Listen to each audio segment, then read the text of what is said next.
Dans cette deuxième vidéo sur la précipitation, on va parler de stoichiométrie de la précipitation.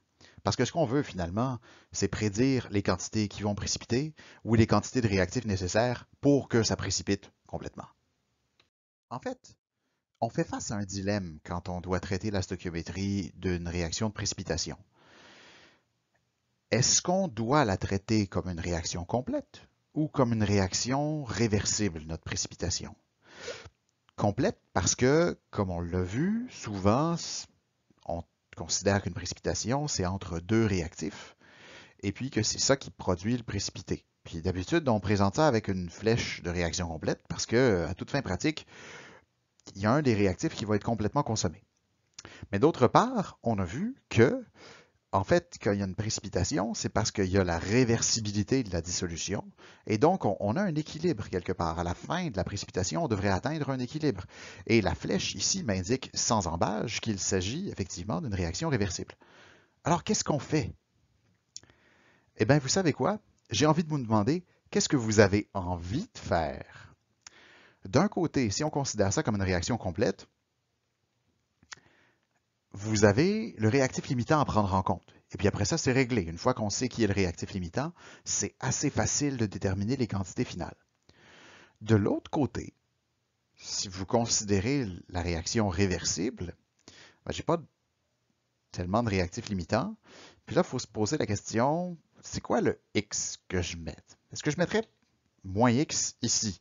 Peut-être. Si je mets moins X là, il faudrait que je mette moins 2X à cet endroit-là. Sauf que vous avez vu dans des vidéos précédentes que généralement on s'arrange pour que le x soit une valeur qui soit toute petite, limite négligeable pour simplifier les calculs. Parce que si on n'est pas capable de calculer, ça ne nous avance pas.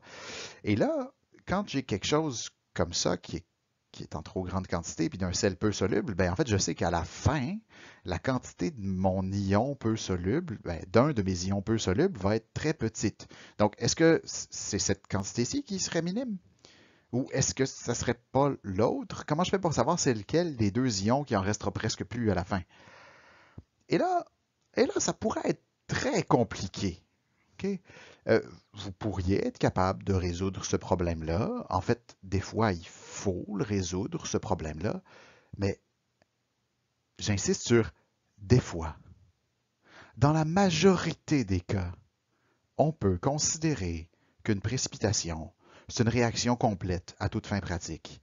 Il va rester si peu d'un de nos ions qu'on peut considérer qu'il en reste plus. Okay? Et alors là, c'est beaucoup plus facile. C'est beaucoup plus facile parce qu'on considère que c'est une réaction complète. Alors on peut faire notre tableau IRF et chercher le réactif limitant. Okay?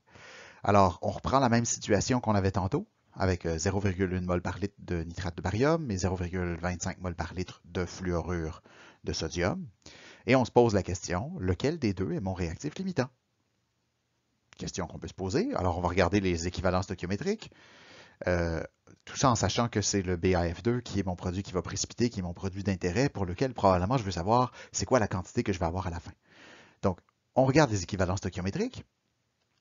Pour le nitrate de barium, c'est 0,1 divisé par 1, c'est 1. Pour le fluorure de sodium, attention, c'est 0,25, mais divisé par 2, parce que le coefficient stoichiométrique, c'est 2. Donc, ça donne 0,125. Je compare les deux équivalences stoichiométriques. Ah ben quand même, c'est celui du nitrate de barium qui est le plus petit. Donc, c'est le nitrate de barium, dans ce cas-ci, qui est mon réactif limitant. Ça veut donc dire que c'est celui-là qu'à la fin, j'en retrouverai, pour ainsi dire, plus.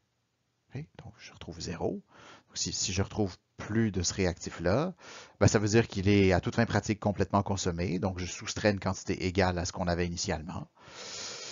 Et à partir de cette quantité-là, je détermine toutes les autres qui ont réagi. Donc, vous voyez, je mets 2 fois plus de NaF qui réagit. Je mets cette quantité-là de BAF2 qui est produite. Puis le NaNO3, à toute fin pratique, on ne s'en préoccupe pas vraiment. Et à la fin, je me retrouve, il me reste un peu de NaF et j'ai cette quantité-ci de BAF2 qui a été produite. La réalité, c'est que je vais avoir un tout petit peu moins de BAF2 que ça qui va être produit et qu'à la fin, je vais avoir quelque chose d'un petit peu plus grand que 0, mais comme je vous ai dit, ça va être négligeable. À toute fin pratique, on a bien 0, puis on a bien 0,1 de BAF2. Et c'était tellement plus simple à résoudre qu'un problème d'équilibre. Donc, dans la majorité des cas, retenez qu'une précipitation, c'est une réaction complète. Merci de votre attention et à la prochaine.